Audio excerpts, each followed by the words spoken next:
नमस्कार, आप देख रहे हैं अखंड भारत, साथ में आपके शिखा ठाकुर। अखंड भारत में देश के हर हिस्से की खबरें हम आप तक पहुंचाते हैं और इसी बीच खबर मध्य प्रदेश से। मध्य प्रदेश के दामोह में एक स्कूल का पोस्टर वायरल हुआ जिसमें हिंदू लड़कियों को हिजाब में दिखाया गया और इस पोस्टर के बाद विवाद और बढ़ता देख अब जांच के आदेश दे दिए गए हैं। आपको रिपोर्ट के जरिए दिखाते हैं।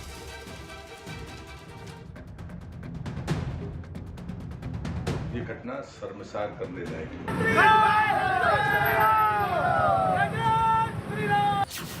स्कूल में हिजाब, बढ़ा विवाद। हिजाब वाली साजिश या इत्तेफाक? हिंदू लड़कियों को हिजाब पहनाया, सीएम को गुस्सा आया। सीएम शिवराज हुए नाराज, होगी जांच। हिजाब वाली एक फोटो क्या वायरल हुई, मध्य प्रदेश में हंगामा बरपा है। दरअसल एक स्कूल का पोस्टर वायरल हुआ जिसमें हिंदू लड़कियों को हिजाब में दिखाया गया। इस पोस्टर के बाद हिंदूवादी संगठनों ने सड़कों पर बवाल करना शुरू कर दिया। कलेक्टर से कार्रवाई की मांग की। कलेक्टर ने कार्रवाई नहीं की तो हिंदूवादी संगठन सड़कों पर आ गए। बड़ी संख्या में लोग कलेक्टर ऑफिस पहुंचे और ज्ञापन दिया। लोगों ने कलेक्टर की जांच पर भी सवाल उठाए। हिंदूवादी संगठन से जुड़े सदस्यों ने कहा कि स्कूल में लंबे समय से ये सब चल रहा है जिसका फायदा स्कूल प्रबंधन उठाता है। हिंदू जागरण मंच से जुड़े कृष्ण तिवारी का कहना है कि गंगा जमुना स्कूल में कई वर्षों से हमारी बहन बेटियों को परेशान किया जा रहा है। बात नहीं मानने पर बच्चों को एडमिशन नहीं देते। संगठन से जुड़े लोगों ने मामले में कार्रवाई न होने पर आंदोलन की चेतावनी दी है। गंगा जमुना स्कूल जो है, इनके द्वारा पिछले काफ़ी समय से हमारी हिंदू बहन बेटियों को हिजाब पहनाने पर मजबूर किया जा रहा है। उन पर दबाव बनाया जाता है कि अगर आप हिजाब पहनकर नहीं आएंगी तो आपको दाखिला नहीं दिया जाएगा। बड़ी संख्या में हमारे गरीब हिंदू वर्ग के जो लोग हैं वो वहीं पास के पास उस स्कूल में एडमिशन कराते हैं। लेकिन इसी तरह लव जिहाद का षड्यंत्र करके हमारी हिंदू बहन बेटियों को फंसाने का जाल गंगा जमुना स्कूल के द्वारा रचाया जा रहा है, चला जा रहा है और इसका हम भरपूर विरोध कर रहे हैं। कल हम लोगों ने ज्ञापन देने की तैयारी कर रहे थे। उसी क्रम में कलेक्टर साहब ने अपने आप कौन से जांच के निर्देश कर दिए, कौन सी जांच हुई, जांच में लीपापोती करके उन्हें क्लीन चिट दे दी गई। जबकि स्कूल के बाहर बोर्ड पर साफ साफ बोर्ड जो टंगा है उसमें 4 हिंदू बहन बेटियों को हिजाब पहन के उनकी फोटो लगाई गई है जो कि सार्वजनिक भी हुई है। तब भी उन्हें क्लीन चिट दे दी गई। हम समस्त हिंदू जागरण मंच के कार्यकर्ता, सर्व हिंदू समाज इस चीज का विरोध करता है। मामले में हंगामा बढ़ता देख सूबे की सरकार अलर्ट हो गई। हिजाब मामले पर केंद्रीय मंत्री प्रहलाद सिंह पटेल को सामने आना पड़ा और कहा कि दोषियों पर कड़ी कार्रवाई की जाएगी। ये घटना शर्मसार करने लायक है और मैं जिला प्रशासन ने वो फिर से उसको संज्ञान में लिया है और प्रदेश के गृह मंत्री जी ने संज्ञान में लिया है, इसलिए मैं गृह मंत्री जी का आभारी हूँ। लेकिन चूंकि ये घटना दमोह की है तो ये बात आपको समझ लेनी चाहिए कि जितनी भी सख्त कार्रवाई हो सकती है प्रबंधकों पर, इस आयोजन के पीछे जिनकी ये गंदी मानसिकता है उनको नहीं बख्शा जाना चाहिए। कई बार हम छोटे कर्मचारियों पर कार्रवाई करके मुक्त हो जाते हैं और इसलिए मैं फिर से मध्य प्रदेश के गृह मंत्री का धन्यवाद करता हूं और उनसे यही चाहूँगा कि इस मंशा के पीछे जो लोग हैं उनको नहीं बख्शा जाना चाहिए। मुख्यमंत्री शिवराज सिंह चौहान ने इस मामले में नाराजगी जाहिर की। उन्होंने कलेक्टर को हिजाब मामले की जांच के आदेश दिए हैं और भरोसा दिया कि दोषियों को बख्शा नहीं जाएगा। Bureau report, Bharat 24।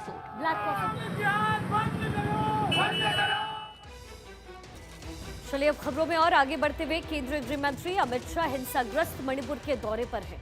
मणिपुर की बेहतरी के लिए लगातार प्रेस कॉन्फ्रेंस के जरिए गृह मंत्री ने कई बड़े ऐलान किए। अमित शाह ने बताया कि हिंसा रोकने और राज्य को सुचारू रूप से चलाने के लिए कई फैसले लिए गए हैं। आइए जानते हैं कि क्या कुछ वो फैसले हैं। सबसे पहले आपको बता दें, मणिपुर हिंसा को लेकर के दर्ज मामलों की जांच सीबीआई अब करेगी और इसके साथ ही बिना किसी पक्षपात और भेदभाव की जांच पड़ताल की जाएगी। हिंसा की जांच के लिए शेड्यूल कमीशन का गठन किया जाएगा। हाईकोर्ट के रिटायर्ड जज की अध्यक्षता में जो जुडिशियल कमीशन का गठन होगा, राज्यपाल की अध्यक्षता में शांति समिति का यहां पर गठन किया जाएगा। तो ये कुछ बड़े फैसले, अहम फैसले अमित शाह ने लिए हैं और लगातार हिंसाग्रस्त इलाके में खुद गृह मंत्री अमित शाह हैं। गृह मंत्री अमित शाह ने मृतकों के परिजनों के लिए आर्थिक सहायता का ऐलान भी किया। साथ ही उन्होंने ये भी बताया कि हिंसा में जिन लोगों की संपत्ति को नुकसान पहुंचा उन्हें भी आर्थिक मदद दी जाएगी।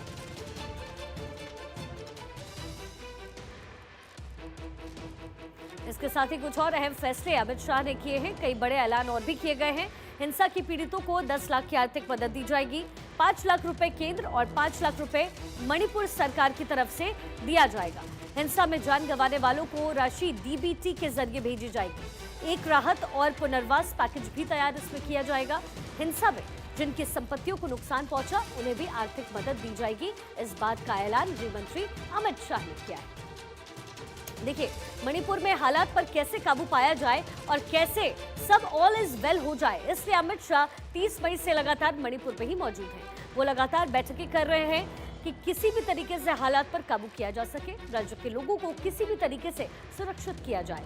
शाह ने उसका हल भी निकाल लिया है।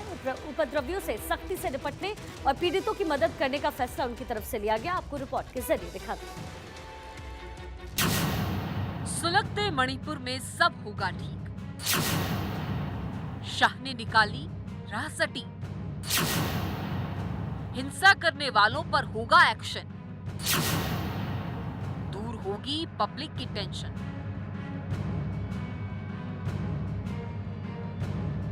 मणिपुर दहल रहा है। मणिपुर जल रहा है। लोग अपने भरे पूरे घर छोड़कर दूसरे राज्यों के दूसरे शहरों में यहाँ वहाँ रिश्तेदार और पहचान वालों के पास शरण ले रहे हैं। हिंसा के चलते पूरा महीना बीत गया। हालात पर काबू पाने के लिए 30 जून से लगातार मणिपुर में ही कैंप कर रहे गृह मंत्री अमित शाह ने मणिपुर में हालात सामान्य करने की कसम खा ली है। वो लगातार बैठकें कर रहे हैं, लोगों से मुलाकात कर रहे हैं ताकि हिंसा की असली वजह तक पहुंचा जा सके, राज्य में शांति बहाल हो सके। हिंसा प्रभावित मणिपुर में गृह मंत्री अमित शाह ने चौथे और आखिरी दिन के दौरे के दौरान अपना शांति प्लान बताया। शाह ने जिन बातों का जिक्र किया उनमें हिंसा की जांच के लिए न्यायिक आयोग बनाने की बात की। हाईकोर्ट के रिटायर्ड जज की अध्यक्षता में एक कमेटी बनेगी।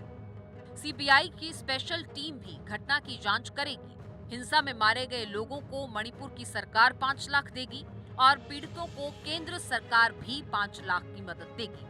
परिवार के सदस्यों को नौकरी मिलेगी और घायलों की आर्थिक मदद होगी। इससे पहले बुधवार को अमित शाह ने इम्फाल में राहत शिविर का दौरा किया। इस शिविर में मैतेई समाज के लोग ठहरे हैं। शाह ने कहा कि मणिपुर में जल्द शांति बहाल होगी और लोग अपने घरों को वापस जा सकेंगे। साथ ही शाह ने कुकी संगठनों के साथ बैठक की और सुरक्षा कर्मियों से मिले। भारत सरकार विगत 1 महीने से चलती हुई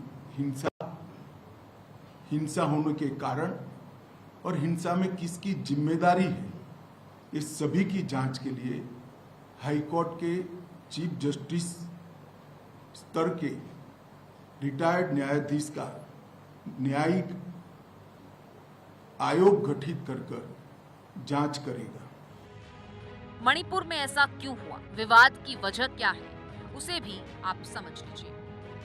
मणिपुर में मैतेई समाज के लोग एसटी में शामिल होने की मांग कर रहे हैं। हाईकोर्ट ने सरकार को इस पर विचार करने के आदेश दिए। इसी पर विवाद हुआ और हिंसा फैल गई। मणिपुर की 38 लाख की आबादी में आधे से ज्यादा मैतेई समाज के लोग हैं। सांस्कृतिक पहचान बनाए रखने के लिए आरक्षण की मांग कर रहे हैं। नागा और कुकी जनजातीय आरक्षण के विरोध में है। नागा और कुकी समाज को अधिकारों में बंटवारे का डर है। मौजूदा कानून के मुताबिक मैतेई समुदाय को पहाड़ी इलाकों में बसने की इजाजत नहीं है। हिंसा का कारण मैतेई आरक्षण विवाद है। मणिपुर में 3 मई से ये हिंसा जारी है। राजधानी इम्फाल से लगे सेरो और सुगनू इलाके में रविवार को हिंसक झड़प हुई। इसमें एक पुलिसकर्मी समेत 5 लोगों की मौत हो गई। 12 लोग घायल बताए जा रहे हैं। राज्य में हिंसा के चलते अब तक करीब 80 लोगों की जान चली गई। फिलहाल केंद्र और राज्य दोनों सरकारों का दावा है कि मणिपुर में हालात सामान्य हो रहे हैं और जल्द ही शांति बहाल होगी। Bureau report, Bharat 24।